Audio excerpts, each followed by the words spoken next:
Hello guys, welcome back to my channel. তো আজকে আমাদের এখানে সকাল থেকে বৃষ্টি হইতেছে, এত পরিমাণে বৃষ্টি হইতেছে যে মন চাইতেছে একটু খিচুড়ি খিচুড়ি খাবার লেগা। তো যেমন ভাবনা তেমন কাজ, তো শুরু করে দিছি খিচুড়ি রান্না। তো সেরকমভাবে তো রান্না করতে পারি না, তো যে যা যা আছে তা দিয়ে একটু চেষ্টা করুম রান্না করার। যেহেতু মন চাইছে তো বানাইয়া তো খাইতেই হইব না।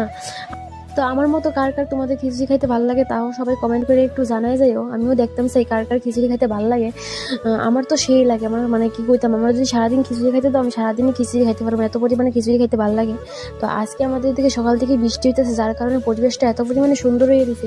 এই সুন্দর মুহূর্তে যদি আমি খিচুড়িটা খাইতে পারি না, আমার যা একটা অসাধারণ লাগবো। খিচুড়ি খেতে তো এমনি ভালো লাগে, আর ঘরের মধ্যে যা আসলে তা দিয়ে খিচুড়িটা বানিয়ে নিতেছি তাড়াতাড়ি করে। আমি তো অপেক্ষা করতেছি কোন সময় খিচুড়িটা হইব আর কোন সময় আমি খাইতে পারবো, এত পরিমাণে ইচ্ছে হইতেছে খিচুড়ি খাওয়ার, মানে কি কমু। বৃষ্টিটা দেখলে গেলে মন চায় খিচুড়ি খাইতে খিচুড়ি খাইতে। তো আমার মতো কে কে এরকম খিচুড়ি খাইতে ভালোবাসো তোরা সবাই লাইক কমেন্ট শেয়ার করবা। আর যদি তোমাদের এরকম ভিডিও ভালো লাগে তাহলে অবশ্যই চ্যানেলটাকে সাবস্ক্রাইব করে রাখবা, যাতে পরবর্তী যে ভিডিওগুলি আপলোড করবো সেগুলি দেখতে পারো। আর আমি এদিকে খিচুড়ি বানাইতে থাকি, তোমরাই দেখতে থাকো।